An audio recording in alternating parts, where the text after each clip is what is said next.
pernah pelajaran matematika tentang statistika. Oh. Nah, itu ngarahnya digunakan untuk menganalisis pertumbuhan jagung ungu. Bantal ekoenzim. Bantal ekoenzim. Bantal Ekoenzim. ekoenzim. Ya. Di mana di situ juga mencetak beberapa prestasi, dan ini adalah salah satu sebelumnya ya ikut ekstra English Club, dan dulu Mari waktu di SMP juga English Club. Iya. Dan mereka sudah ikut beberapa perlombaan yang ini 2 kali atau beberapa kali ya sudah ikut lomba English storytelling Oh, sorry. dan juara 1. Wih, mantap. Hai, selamat siang Sobat Kantinku. Pada kesempatan kali ini, kita akan mengunjungi sekolah yang unik. Ya, nanti kita lihat ya. Sekolah ini banyak tanamannya, banyak kebun-kebunnya. Nah, sekolah ini adalah sekolah Kebun Dalem Smart Green. Ya, Kebun Dalem Smart Green School. Pada siang hari ini kita ditemenin oleh saya Pak Budi. Saya Mario dari SMA Kebon Dalem kelas 12. Saya Miranda dari SMP Kebun Dalem kelas 3. Saya Mistere, guru SMP Kebon Dalem. Ya, oke. Pada siang hari ini kita ingin tanya-tanya nih ke Pak Budi, Mas Mario, Mbak Mariska dan Ibu Tere tentang SMP SMA Kebun Dalem. Kalau kita warga Semarang sebenarnya kita tahunya SMP SMA Kebun Dalem itu dulu di mana? Di gang pinggir ya, itu dulu dekat rumah saya itu. Makanya sekarang kesini belum kok jauh sekali ya. Tapi kok saya sampai sini mantap, ini kantinnya ya udah kayak cafe, resto, garden. Ya betah gak di Mas Mario di sini? Betah. Ya Mbak Mariska, SMP di sini juga ya? Mas Miranda. Di sini betah nggak? Sangat betah Sangat sih. betah. Oke, kira-kira pengen tahu nih kita kok SMP SMA Kebun Dalem dari gang pinggir pindah ke sini tuh historisnya yang bisa nyeritain kira-kira Pak Budi atau Ibu Tere?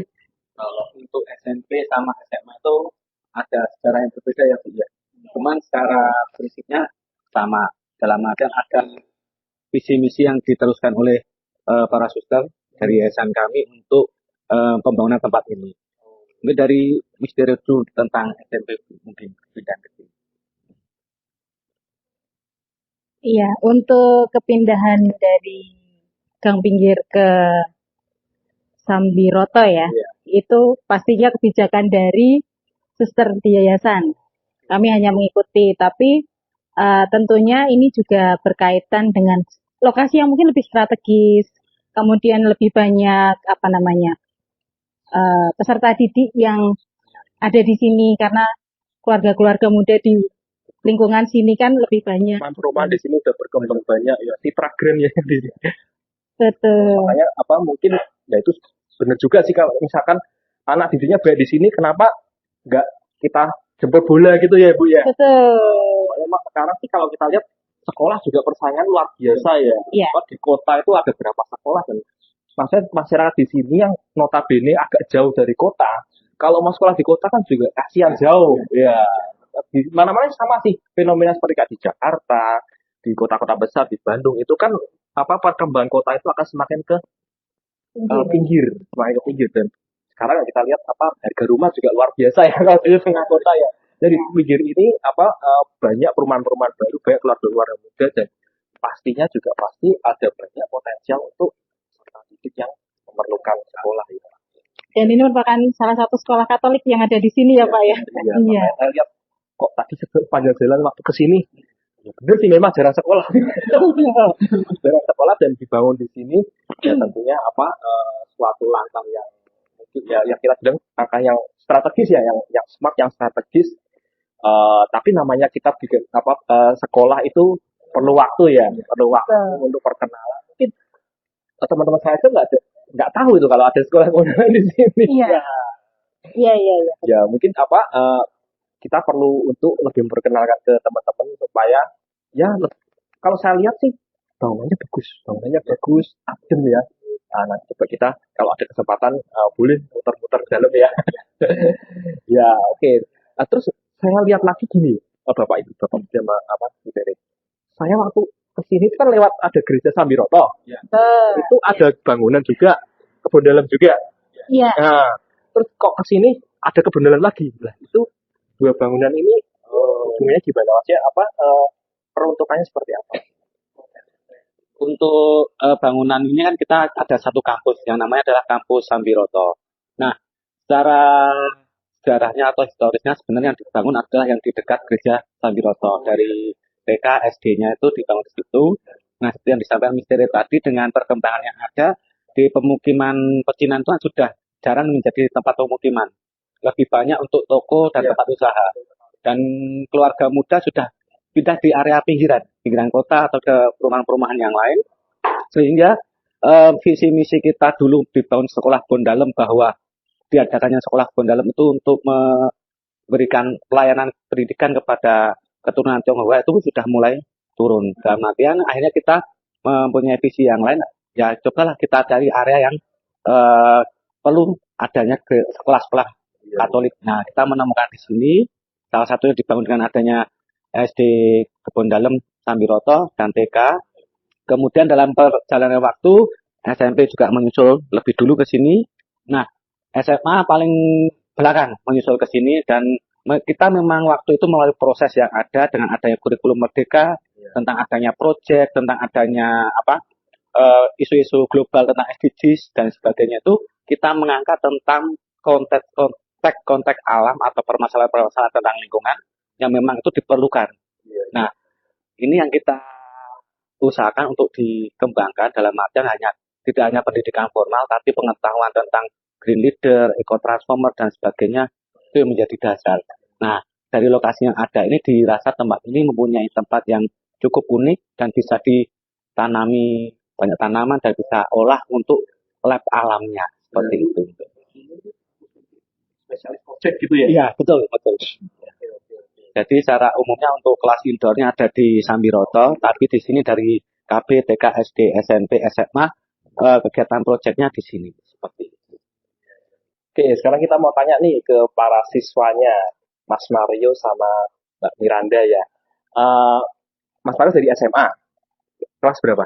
Saya kelas 12. Kelas 12 udah mau lulus berarti nih. Betul. Mbak Miranda, kelas 9 SMP 3, SMA 3 ya.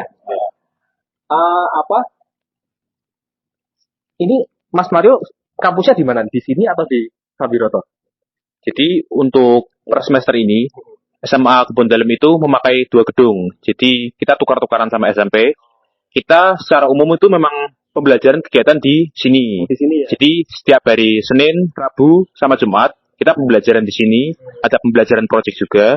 Terus kalau hari Selasa sama Kamis kita ke kampus yang di gedung SMP.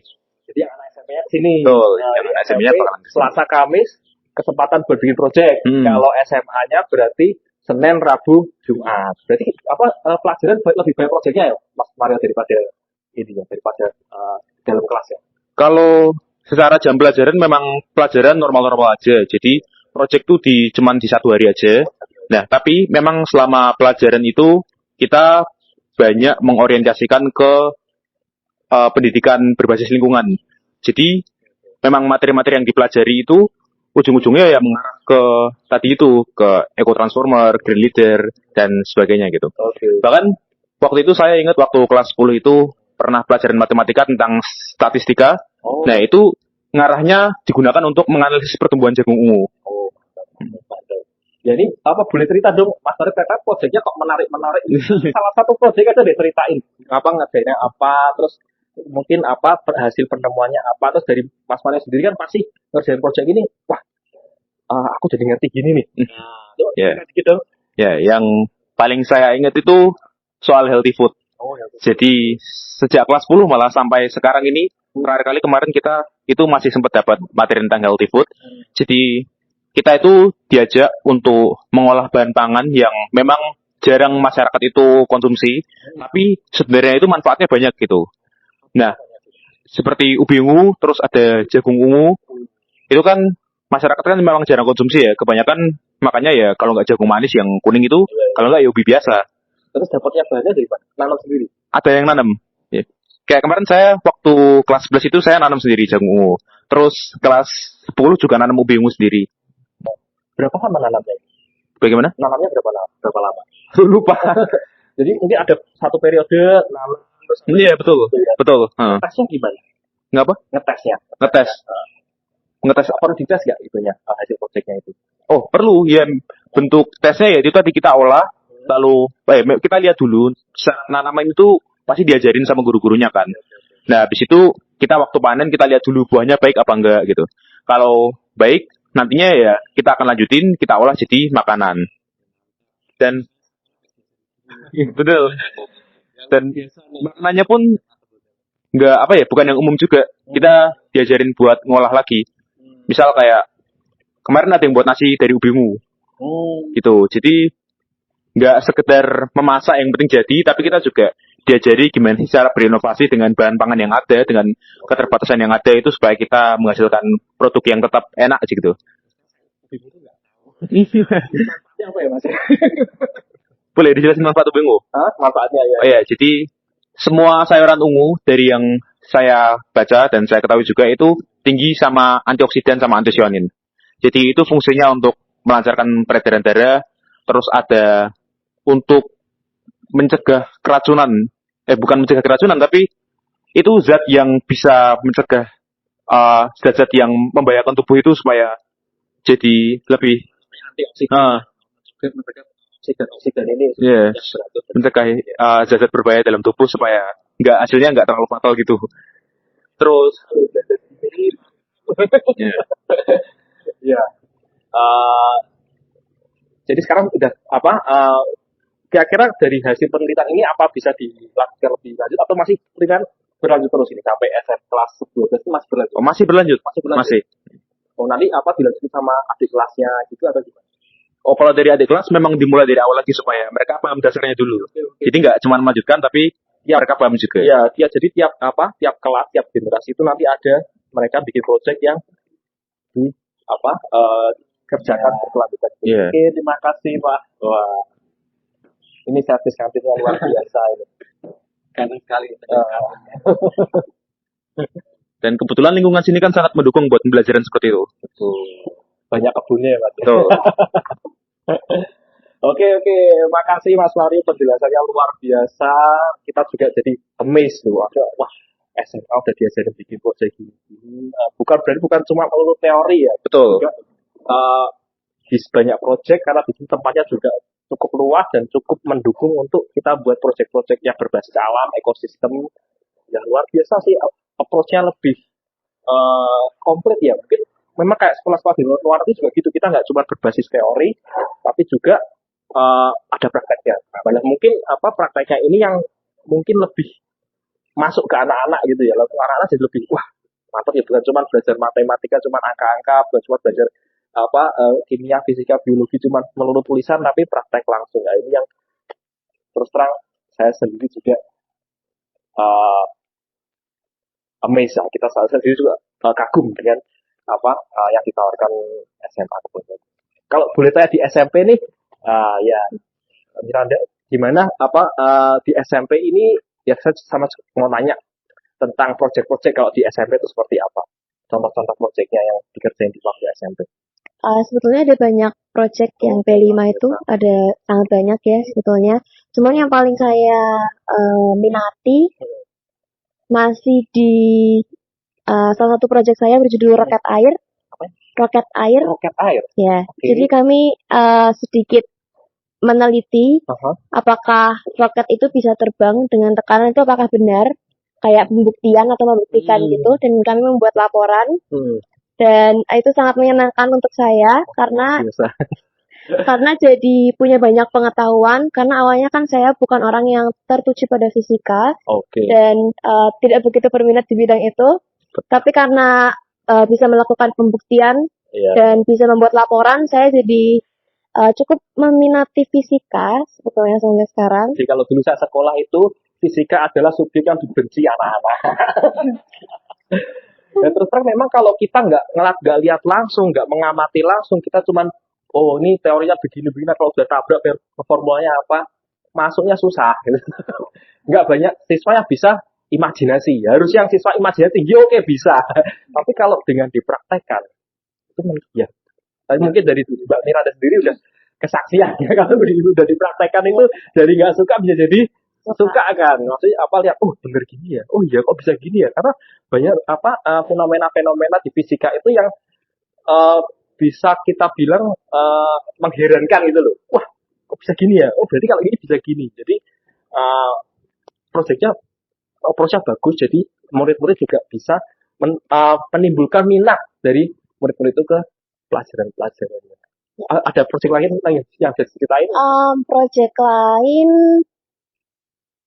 Bhinneka Tunggal Ika ya mungkin. Oke, ya. Itu dibagi menjadi 3 kelompok, ada puisi, ada drama, dan satu lagi orasi. Untuk saya sendiri karena saya sangat berminat di bidang sastra, saya memilih untuk membuat puisi, dan itu dibagi menjadi 2 kelompok. Per kelompoknya di puisi sendiri itu ada 4 orang di masing-masing kelompok, dan kami tampilkan di KDSG Fest, salah satu acara tahunan dari kampus Kebun Dalem. Oke, mantap. Sastra juga diajarin, sains juga diajarin. Komplit ya. Holistik, komplit. Nah, makanya luar biasa kurikulum. Padahal kalau kita lihat ya, kurikulum Merdeka itu kan terserah sekolahnya ya. Terserah sekolahnya mau bikin kurikulum seperti apa. Tapi ya, luar biasa dari sekolah Kebandelan ini dia bikin kurikulum di mana semua muridnya tuh diajarin juga nggak cuma teori, juga praktek, terus nggak cuma sainsnya, nggak cuma matematikanya, juga sastranya juga diperhatikan. Mantap, luar biasa. Nggak sini mas, gabung. Ayo kita ngobrol santai. Ya silakan duduk. Ini minumnya monggo. Ya. Dengan mas siapa? Theo, Pak. Oh mas Theo. Ya. Kelas berapa nih mas Theo? Kelas 9B. Oh kelas 9 SMP berarti ya. Oke.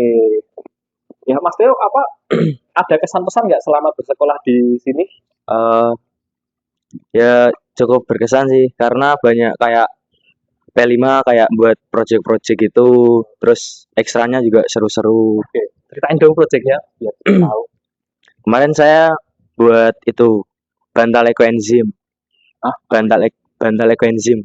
Bantal Ekoenzim. ekoenzim. Ya, Bentar, saya proses dulu. Bantal ekoenzim berarti bikin enzim untuk bantal gitu. ya. Jadi Manfaatnya gimana? Luar biasa. apa ya? Kayak kelebihannya buat ngurangin pegel-pegel bisa, terus ngurangin nyeri-nyeri juga bisa. Oke. Ini anak SMP bikin kayak gituan. Iya.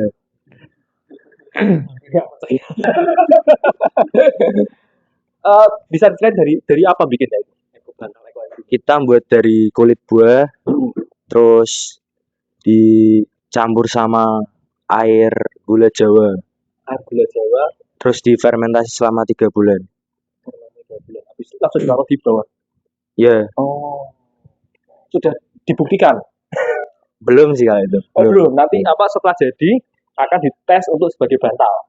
Sudah jadi tapi belum dibuktikan, Pak. Oh belum Iya. dites. Kok bisa kepikiran begini?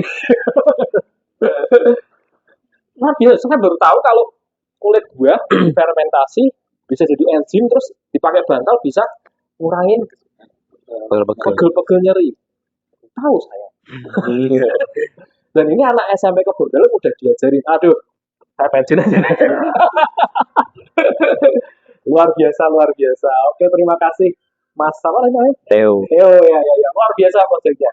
Ini proyeknya SMP SMA Kebun Dalem memang saya sendiri sampai terkagum-kagum. Speechless, nggak tahu. Kok dulu saya nggak belajar ini semua.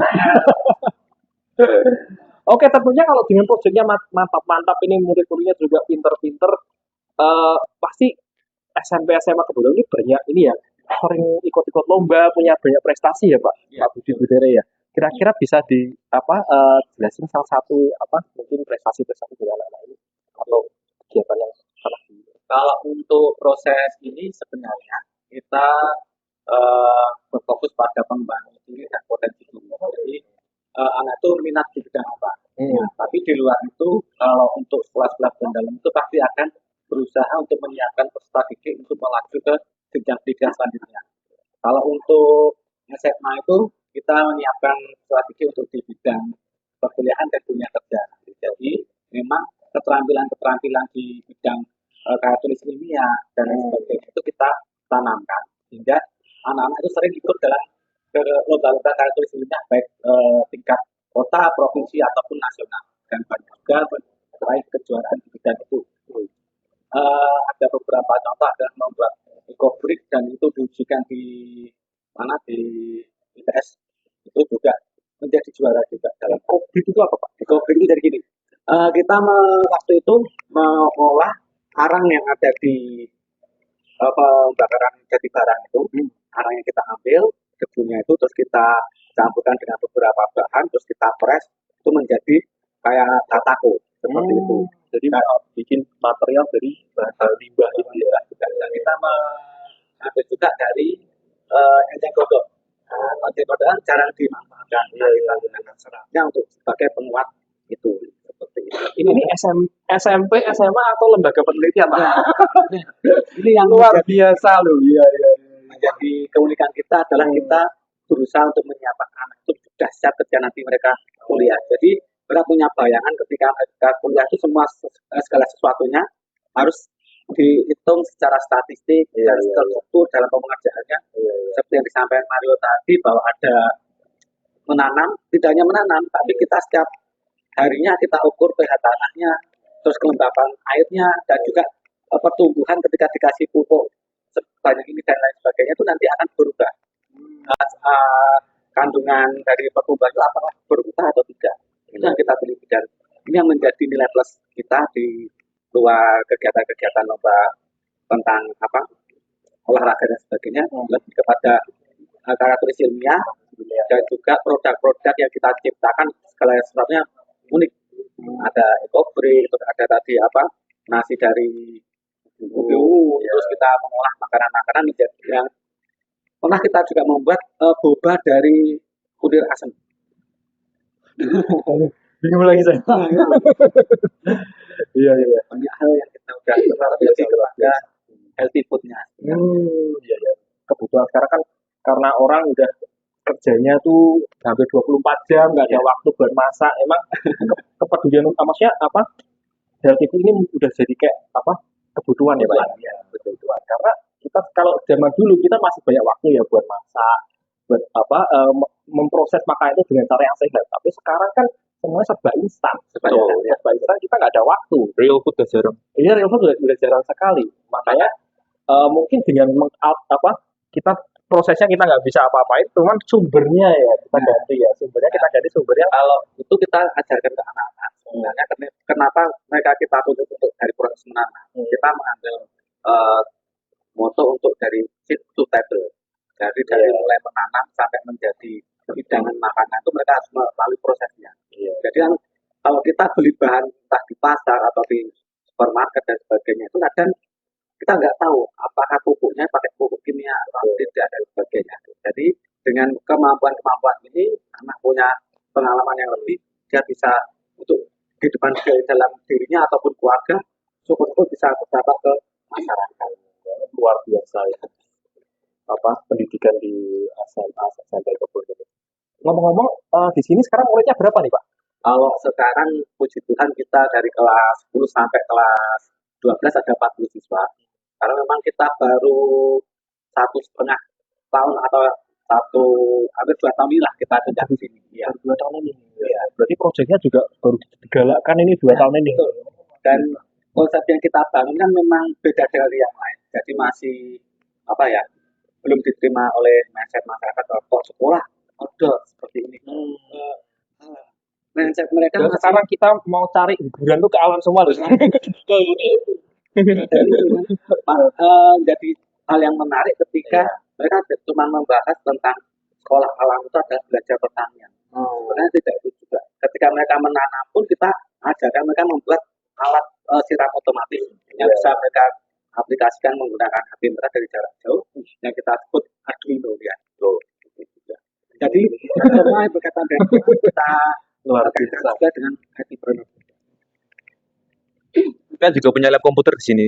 Oh iya, Ada. bukan cuma alam doang. Betul. Komputer Ada teknologinya juga. Komputer belajar apa nih Mario? Wah banyak. Kalau saya kemarin terakhir itu belajar cara buat website. Oke. Jadi terus kita juga diajarin cara istilahnya nembak algoritma gitu loh. Jadi kita kan sudah membuat project nih. Project-project kita itu gimana caranya supaya diketahui masyarakat banyak. Diajarin juga cara masuk ke algoritma medsos supaya postnya rame FYP gitu. Bisa semua diajarin. Betul. Stres nggak sekolah sini kok belajar semua? Kalau di mana-mana tuh saya rasa beban belajar pasti ada lah. Iya. Tapi gimana caranya kita bersyukur aja gitu. Dan kita anggap kalau semua pelajaran, semua tantangan yang kita terima itu bagian dari pertumbuhan aja. Oke, luar biasa. Dan kalau dari saya sih yang penting seneng, yang penting saya enjoy di sini. Makanya belajar sebanyak apapun ya saya jalani aja. Oke, ini teman-teman sekolahnya luar biasa. Saya sendiri sampai bingung. Kok beda jauh ya sama dulu saya? Sekarang udah luar sekolah ini semua diajarin, bisa belajar hands on, belajar bikin produk, udah kayak lembaga penelitian luar biasa. Ini apa kalau boleh tanya pendaftarannya kira-kira kapan nih, Bu Tere? SMP kapan, SMA kapan? Terus kemudian kalau boleh tanya uang sekolahnya berapa? Baik, kalau untuk PPDB ya, Iya. PPDB itu sudah dimulai dari tahun lalu sebenarnya. Ya, dan ini masih berjalan. Di tempat kami sudah cukup banyak yang mendaftar juga. Masih dibuka sampai seatnya habis ya pastinya ya. Untuk uang pendaftaran ini mungkin boleh ya di-share di sini ya Pak ya? Atau boleh ya? Kira-kiranya aja lah. Iya. Nggak usah. Ya, range-nya nggak ini kok, nggak high, affordable pastinya ya. Kisaran 5 sampai 6 sekian. Ya, untuk uang sekolahnya kurang lebih berapa Miranda? Iya, ya terjangkau, masih terjangkau kalau dibanding sekolah Katolik lainnya. Begitu. Sekolah. Hmm, Tapi ini di sini masih termasuk terjangkau dan dengan fasilitas luar biasa dan dengan kurikulum pendidikan yang luar biasa. Itu sih menurut saya. iya, Karena namanya apa? Untuk masa depan anak-anak ya, untuk masa depan anak-anak, para mahasiswa dengan harga seperti itu sama sekali saya tidak melihat ada mengkompromikan kualitas. Kualitas tetap diutamakan, Pak ya. iya pasti. Dapatnya 2 gedung. Dapatnya 2 gedung. Bisa praktek ini apa kita kuliah aja mungkin belum tentu bisa praktek sampai segini banyak ya. Iya, Kita kalau mungkin kuliahnya komputer bisa bisa kan? Mana bisa bikin penelitian apa adi enzim apa bantal eko enzim nggak bisa. Ini kita istilahnya kita kuliah multiple jurusan. Belajar komputer ada, belajar biologi ada, belajar kimia ada. belajar sastra juga. Sastra juga tadi. Aduh, luar biasa. Ini benar-benar tempat di mana mahasiswa bisa berkembang maksimal. Ya. Oke nih, apa? Kalau kita udah lihat kurikulumnya SMP, SMA Kebudayaan luar biasa ini, berarti guru-gurunya ini superman semua ya Pak ya Bu ya. Kok bisa tahu gitu banyak ini? Bisa tahu algoritma, bisa tahu apa enzim, terus apa penanaman. Ini kira-kira pembelajaran Bapak gimana ngajarin anak-anaknya ini? Saya sampai bingung ya. Jurusan apa ini Pak? Kalau saya sebenarnya adalah guru sosiologi dan antropologi. Jadi lebih ke disiplin ilmu IPS dan bahasa sebenarnya. Cuma memang benar yang disampaikan, kita sebagai guru pun dituntut harus out the box. Dalam artian kita harus mengetahui banyak hal. Bahkan kita untuk melakukan itu sebelum mengajarkan kepada mahasiswa, kita belajar kemana-mana. Wes mantap. Kita mencari Saya pun harus belajar ya Pak ya. belajar ya. Luar biasa. Waktu itu tentang urban farming, hidroponik dan sebagainya, kita harus sampai ke KPTT Salatiga. Waktu itu belajar dengan para bruder di sana untuk tahu di mana sih prosesnya. Kita benar-benar belajar, mencoba. Nah, kita juga waktu itu mendatangkan romo-romo dan bruder, dan juga kita bekerjasama dengan beberapa perguruan tinggi dan juga dinas pertanian dan sebagainya untuk belajar tentang itu semua. Nah, intinya adalah kita sebagai guru juga belajar gimana bisa merealisasikan itu kepada siswa dari orang-orang yang memang sudah berkompeten di bidang itu. Nah, di luar itu juga sebenarnya proses pembelajaran kami itu adalah kolaboratif learning. Dalam artian adalah ketika kita memadukan beberapa mata pelajaran untuk merealisasikan proyek tersebut. Jadi ketika seperti tentang menanam tanaman, untuk pengukuran pH tanah dan sebagainya mungkin bisa dipelajari melalui matematika. Tapi untuk kaitan dengan sejarah, tanaman itu seperti apa masuknya ke Indonesia dan sebagainya itu dari mata pelajaran sejarah.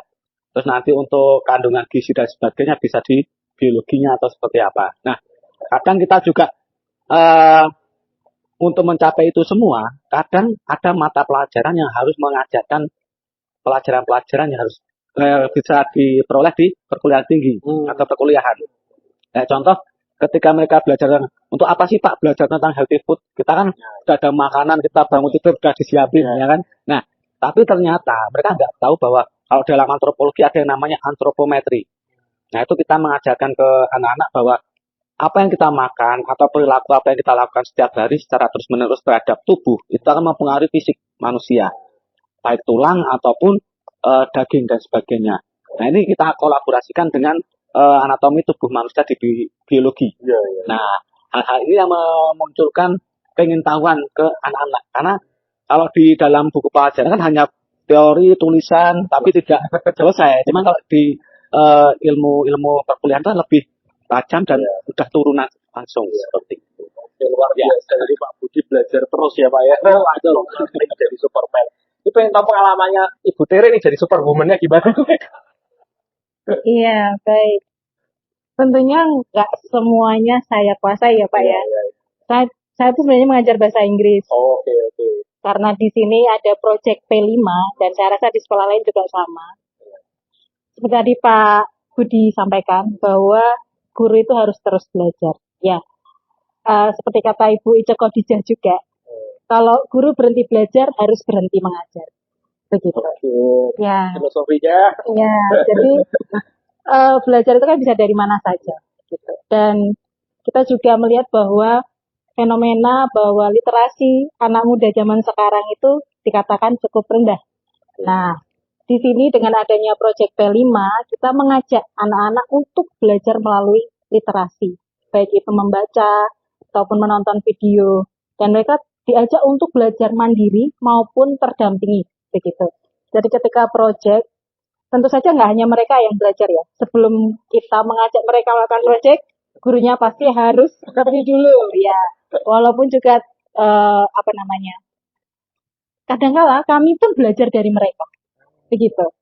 Jadi, ternyata mereka menemukan ini. Oh, ternyata mereka bisa menciptakan ini dan sebagainya. Jadi kami jadi termotivasi juga untuk lebih mengembangkan diri dan juga lebih memperhatikan potensi anak-anak. Jadi ketika proyek pun tidak melulu kami meminta mereka seperti keinginan kami. Misalnya dalam hal membuat produk, mereka diberi kebebasan untuk membuat sesuatu yang mereka ingin buat. Gitu. Contohnya di bidang sastra, karena saya bahasa Inggris ya Pak ya, jadi namanya puisi, drama, ataupun orasi, itu mereka memilih kelompoknya sendiri sesuai dengan minatnya. Jadi bukan semua keinginan guru ya, tapi anak memilih sendiri kelompoknya ingin berada di mana. Anak juga punya inisiatif untuk mau bikin hasilnya seperti apa, itu mereka nggak cuman kayak kita bilang disuapin gitu ya. Iya. Dilatih kreativitasnya, dilatih inisiatifnya untuk mengerjakan suatu tugas gitu. Betul. Dan kalau mereka suka, pasti mereka akan berusaha menampilkan yang terbaik. Begitu. Terima kasih. Ini luar biasa lengkap banget ya yang diajarin di sini nih ya. Apalagi yang kira-kira kita belum bahas yang tapi diajarin juga nih di SMP SMA. Tadi kita udah bahas project, kita udah bahas kalau pelajaran di dalam kelas pasti adalah normal lah di sekolah umum lah. Terus ada sastra, terus ada apa lagi ya yang diajarin di sini tapi jadi kalau di SMA kita ada namanya pembelajaran voting class. Mungkin secara umum memang udah wajar ya ada voting class karena kurikulum merdeka ini. Tapi kita di sini lebih bekerja sama kepada dinas terkait, perkantoran, perbankan dan juga perguruan tinggi. Yang beberapa yang kita sudah kerjasama itu ada di Dinas Pertanian Kota Semarang, terus ada Dinas Lingkungan Hidup juga, terus kita juga ada rapel untuk karena kita fokus pada lingkungan, kita juga mengajak anak-anak untuk pengolahan sampah dan sampah itu menjadi uang nanti lebih di sana. Kemudian di sini juga kita sudah bekerjasama dengan perguruan tinggi beberapa yang ada di Kota Semarang ini yang mendukung kita, baik untuk di penggunaan laboratoriumnya, penggunaan literasi bukunya dan sebagainya. Bahkan beberapa dosen atau mahasiswanya pun datang di sini untuk memberikan edukasi tentang topik-topik pembelajaran yang ada.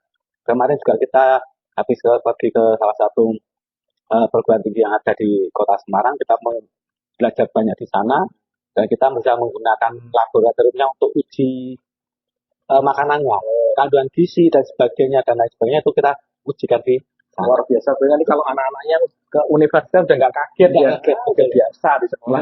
Ya. Dan juga nanti kalau mereka pengen bekerja di mana, kita ajak juga mereka untuk datang. Kita kan punya alumni juga dari salah satu bank yang ada di Indonesia dan setiap tahunnya pasti mengadakan rekrutmen dari siswa kita. Nah, murid-murid dari sini lulus SMA udah bisa langsung kerja nih Pak? ada yang bisa. Ya, jadi ada beberapa yang dari mereka melirik bahwa Pak, Bu, kita minta 1-2 anak yang prestasi nanti kita bawa untuk kita ikut pendidikan dan sebagainya. Setelah itu ya ada yang lolos, ada yang enggak memang, tapi itu rezeki sendiri. Tapi sejaknya paling enggak kan udah dicariin jalur buat bekerja itu loh. Ya, nggak di tiap tempat loh Pak. Iya. Gitu ya. Kayak di kuliahan aja ada jalur-jalur bekerja. Ini luar biasa juga salah satu nilai plus juga. Iya. Dimana kalau anak-anak memang pengen cepat bekerja, ada opsinya. Dibantu juga sama sekolah. Luar biasa. Dan dari produk-produk anak ini, setelah proyek kelima ini ternyata mereka setelah lulus atau bahkan sekarang bulan puasa ini, anak-anak pada berjualan produknya dan laku laris. Dan mereka punya kemampuan entrepreneur, kewirausahaan di dalam dirinya. Itu keterampilan itu. Lulusan S1 aja belum tentu punya Bisa, ya. itu loh Pak. Ini SMA udah diajarin, aduh. Luar biasa. Karena mereka juga dalam proses pembuatannya kita ajari untuk marketing mix juga, terus ada penghitungan BEP juga ya kemarin ya. Mantap. Luar biasa, saya speechless berarti. Terus, saya dengar juga di sekolah Gedung Dalam ini juga ada program untuk pelestarian budaya. Iya. Nah, itu programnya seperti apa nih Pak? Kalau boleh cerita. Jadi untuk pelestarian budaya kita tahu bahwa di Kota Semarang itu punya ciri yang menarik, yaitu Gambang Semarang. Gambang Semarang itu adalah ciri atau salah satu simbol akulturasi yang terjadi di Jawa, yaitu antara perpaduan seni Jawa dan juga seni musik dari Cina atau Tionghoa. Nah, kalau adopsinya itu memang mengadopsi dari Gambang Kromong yang ada di Jakarta, sebenarnya dari Batavia. Tapi secara umum, Pak, itu menjadi nilai plus sendiri dan menjadi ciri bagi Semarang. Dan bagi penggiat musik ataupun budaya memang sekarang sudah kurang meminati. Nah, cuman dari tahun 2013 kita sudah bekerja sama dengan beberapa pihak mengadakan itu ya, sempat pasti beberapa lama juga sih tentang itu. Cuman mulai sekitar 1,5 tahun ini 2022 ya, kita mulai membangun lagi tentang Gambang Semarang. Ada grupnya gitu ya Pak? Ada. Yang main Gambang Semarang gitu. Betul. Dan puji Tuhan kita didampingi langsung oleh salah satu budayawan yang ada di Kota Semarang yang bernama Pak Tri Subekso. Dia juga sebagai pendamping atau pembina dari Gambang Semarang Art Company atau GSAD. Nah, anak-anak kita didampingi langsung oleh mereka. Dan beberapa kali mereka sudah pentas di Jateng Tet dan PP, terus juga di Kota Lama. Dan kita juga di sini setiap ada tamu kita sambut dengan itu. Intinya adalah sebenarnya kita berusaha mengajarkan bahwa yuk kita cintai budaya kita dan Gambang Semarang ini hampir punah. Tidak ada yang atau hanya tinggal beberapa paguyuban yang masih melestarikan itu. Nah, harapannya melalui lembaga pendidikan yang ada di sini itu bisa mengusung itu. Nah, akhirnya sekarang dari yayasan juga mensupport lebih menjadi salah satu program kampus dari KB, TK, SD, SMP, dan SMA. Seperti itu. Dari yang teknologi paling mutakhir sampai yang budaya juga kita masih Lestarikan. Apalagi nih ekstrakurikulernya kira-kira kok luar biasa. Ada yang bikin saya bingung lagi ya. Mungkin Bu Tere atau Pak Budi ekstrakurikuler apa yang kira-kira di Kalau ekstranya nanti mungkin dari SMP sama SMA punya keunikan masing-masing. Iya. Tapi kalau yang menjadi ciri utama dari SMA itu adalah yang pertama ada desain grafis dan IT planner di situ. Kita juga nanti aplikasinya bisa ke Sablon dan lain sebagainya. Kita ajarkan juga itu. Kemudian yang kedua tentang pecinta alam. Itu kita juga ada kegiatan pecinta alam di sini yang kita sebut dengan Travelas Bunda Pala. Kemudian yang terakhir adalah kaitan dengan healthy food dan tempat ini kita juga namakan kantin sehat. Ini menjadi markas bagi patisserie, anak-anak yang suka dengan bidang masak-masak. Iya gitu. ada punya di situ. Kalau SMP gimana Ibu? Ya, SMP ya, ekstrakurikuler ya. Cukup beragam. Dari olahraga ada futsal, badminton, kemudian basket ya. Dan juga modern dance. Dan yang istimewa dari kami adalah barongsai. Kan sebelumnya kalau di daerah Gang Pinggir itu sudah cukup biasa ya. Tapi kalau di sini mungkin sesuatu yang unik untuk peserta didik yang ada di sini. Dan itu masih kami lanjutkan. Dan ternyata masih banyak juga yang berminat. Iya. Dan ketika pertunjukan sekolah atau KDSG Fest kemarin itu menjadi satu tampilan yang ditunggu-tunggu dari siswanya juga dari alumni. Jadi kami masih menjalin kerjasama yang baik antara alumni yang dulunya ikut barongsai membantu adik-adiknya yang ada di SMP. Dan juga ada Extra English Club. Ya, English Club, di mana di situ juga mencetak beberapa prestasi. Dan ini adalah salah satu sebelumnya ya ikut Extra English Club dan dulu Mari waktu di SMP juga English Club. Dan mereka sudah ikut beberapa perlombaan yang ini 2 kali atau beberapa kali ya sudah ikut lomba English Storytelling dan juara 1. Wih, mantap. Pertama kali ikut ya waktu itu Storytelling juara 1 di Krista Mitra, kemudian di SMA mana lagi? Sedes juga juara 1. Ya. Kemudian sampai di Surabaya maksudnya. Surabaya juga ikut lomba storytelling lagi. Itu masuk ke Harapan 2. Ya, jadi tingkatnya sudah sejawa. Kemudian dia juga ikut English speech. Juga ada waktu itu juara 2 ya. Ya, karena waktu itu tidak hanya SMP tapi sampai SMK. Jadi pesertanya SMP SMK dan dia bisa sampai di juara 2. Jadi diajar di acara di mana? Mitra 10 ya. Iya, kemudian dari segi sastra ya walaupun tidak ada di ekstranya ya. Miranda ini juga pernah juara 1 juga lomba baca puisi. Iya, di SMA Loyola. Ya. Oke. Kemudian ya prestasi-prestasi yang lain juga beragam. Dari olahraga juga ada di tenis meja. Beberapa dari siswa kami juga di bulu tangkis. Prestasi diraih dari ekstra-ekstra yang ada di sekolah.